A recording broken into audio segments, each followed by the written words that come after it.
May tanong po ako, kumusta po ang umpisa ng umaga nyo? Kumusta ang umpisa ng taon nyo? Kumusta ang umpisa ng buwan nyo? Kasi po, alam naman po natin, isa sa masama at masakit na katotohanan, minsan at madalas, pag tayo ay nag-uumpisa, di ba, napakasama, napakamalas. Halimbawa na lang po, alam ko napakarami po sa atin na ang umpisa ng kanilang taon, ng kanilang buwan, ng kanilang umaga ngayon, hindi maganda. Merong mga iba, nag-umpisa pa lang, ang araw, ang buwan, ang taon, nagkasakit na. Merong mga iba, sinugod sa hospital. Merong mga iba, na-aksidente. Merong mga iba, paumpisa pa lang ng taon, ng araw, ng buwan, nag-aaway na sa pamilya, may problema.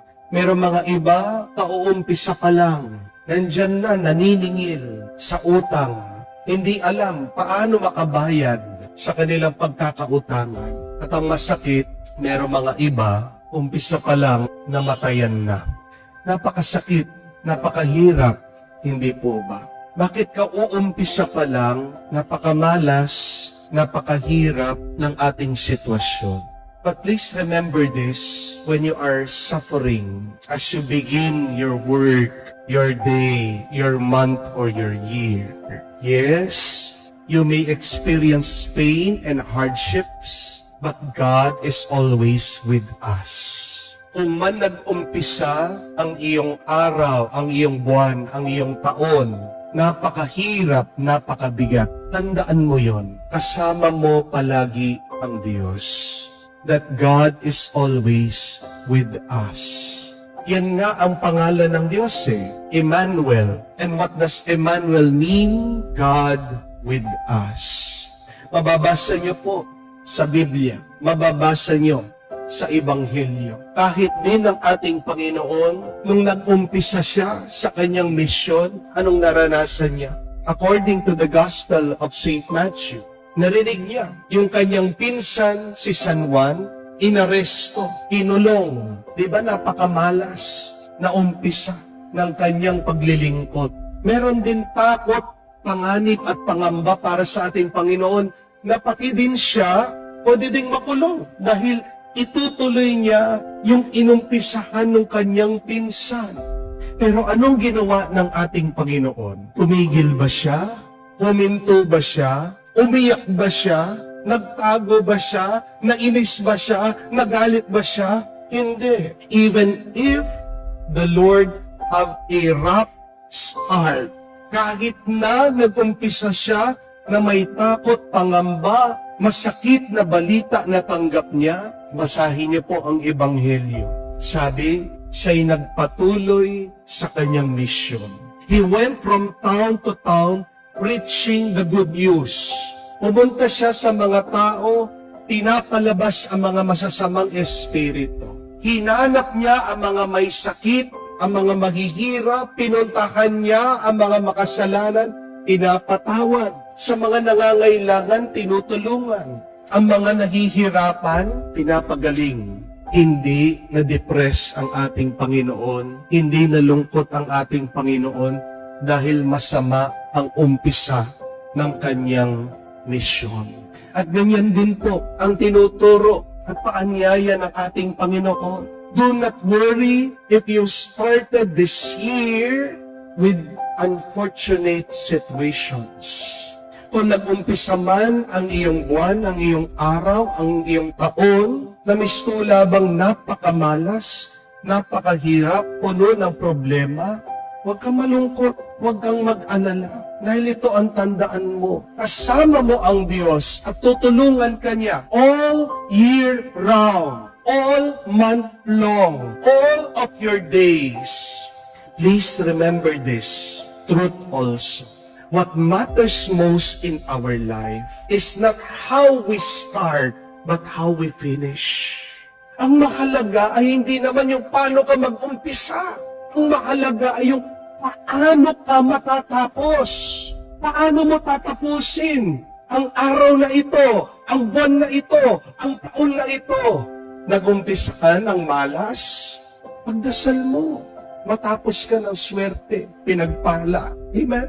Nag-umpisa ka, lugi, pagdasal mo, magsumikap ka, magpagod ka, magporsige ka, matapos ka, nakumita ka. Nag-umpisa ka, napakababa, pagdasal mo, pagsumikapan mo, matapos ka na nakaangat. Nag-umpisa ka na may sakit, pagdasal mo, matapos ang taon na ito, na ikaw ay malakas, gumaling. Nag-umpisa kayong mag-asawa sa pamilya, nag-aaway kayo, hindi kayo magkaintindihan. Pagdasal nyo, magsumikap kayo, make that effort to talk, to communicate, to mend broken relationship, matapos kayong nagmamahalan at nagmamalasakit. Nag-umpisa ka na parang tinatamad. Pagdasal mo, makakita ka ng motivation, inspiration. Matapos ka na masigasig. Nag-umpisa ka na umiiyak. Pagdasal mo, pagkaloob sa iyo ang grasya ng pag-asa, ng tuwa, ng galak. Hindi natin makokontrol kung ano yung nangyayari sa atin. Hindi po ba? Hindi natin makokontrol kung ano ang tatanggapin natin. Ang makokontrol lang po natin ay kung ano yung gagawin natin kapag natanggap natin kung anong binibigay ng Diyos sa atin. May kasabihan nga if you prepare for today, you would not worry about your future.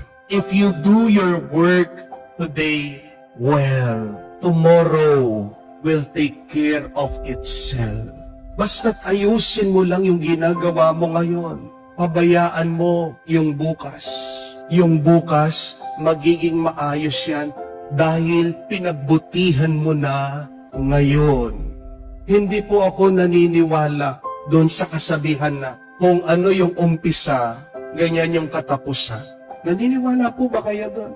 I do not believe in that. How you start, it is how you will end. Ibig bang sabihin, pag nag-umpisa kang mahirap, matatapos kang mahirap? Di po ba? Kung nag-umpisa kayo na may problema, matatapos kayo na may problema. Kung nag-umpisa ka na may sakit, matatapos ka na may sakit. Di ako naniniwala doon. Kasi it goes against the love and the grace of God. Paano po nag-umpisa ang kwento ng tao? Hindi po ba? Sama-sama din, umpisa pa lang nagkasala ng tao sa Diyos. Ibig sabihin, yun ang ending natin, na tayo ay paparasahan ng Diyos, tayo ay papatayin ng Diyos. Nasaan ang pagpapatawad ng Diyos?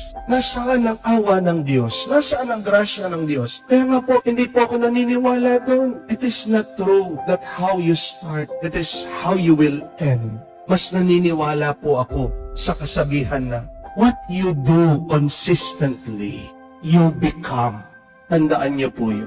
Ikaw, kung ano yung palagi mong ginagawa. Kaya nga po mag-ingat kayo sa araw-araw na iyong ginagawa. Kung araw-araw ikaw ay nagagalit, paano magtatapos ang buhay mo? Matatapos sa galit. Hindi po ba? Kung araw-araw ikaw ay umiiyak, nalulungkot, nadidepress, paano matatapos ang buhay mo? Kung hindi sa luha, sa lungkot, sa depression. Kung araw-araw na lang ikaw ay nag-aalala, natatakot kung anong mangyayari sa iyong buhay, paano matatapos ang buhay mo? Kung hindi sa takot at pag-aalala. Pero baliktarin mo. Reverse those bad things, the negative things that you are doing and experiencing in your life. Do positive things. Feel positive feelings in your life. Be consistent and you will receive that. You will reap that. You will become that. Kung araw-araw ikaw ay nagdarasal, nananalangin, umaasa sa Diyos, paano matatapos ang buhay mo kung hindi sa grasya ng Diyos? Kung araw-araw ikaw ay nagsisipag, nagtatrabaho, paano matatapos ang buhay mo? Paano ka makikilala? Isang masipag na tao. Kung araw-araw pinapatawad mo ang asawa mo, minamahal mo siya, kinakausap mo siya, sinusubukan yung maayos ang inyong problema. Paano matatapos ang buhay nyo kung hindi sa isang mabuting pagsasama? Kung araw-araw sinusubukan mong maging healthy, malusog ang iyong pangangatawan, paano matatapos ang buhay mo kung hindi sa mabuti at magandang kalusugan? Hindi totoo kung paano nag-umpisa ganyan matatapos. Hindi. The end will be dictated with what we do every day consistently. Kaya nga po, tingnan nyo kung anong ginawa ng ating Panginoon. Araw-araw walang mintis. Nagdarasal, nagtuturo, nagmamahal sa mga tao. Kaya nga po, yun yung nakita sa kanya. Doon siya nakilala. At doon din nagkaroon ng bunga ang kanyang buhay dito sa mundo. Tanungin mo iyong sarili, ano ang gagawin ko araw-araw mula ngayon hanggang sa katapusan ng taon? Dahil tandaan mo, magiging ikaw kung ano yung pipiliin mo at gagawin mo araw-araw. Kaya nga, paano nag-umpisa ang iyong taon, ang iyong araw, ang iyong buwan? Hindi mahalaga, tandaan mo ito, kung paano ito nag-umpisa. Ang mahalaga ay yung paano ito matatapos. At ikaw lang ang makakasagot doon. At masasagot mo yon depende sa kung ano ang iyong gagawin sa iyong buhay araw-araw. How will you end your life? Will you end it strong? Will you end it good? Will you end it full of grace? That is your decision. Pero pinagdarasal ko, may you be wise every day in choosing the good, so that even if you have a bad start, you may have a very beautiful and good ending.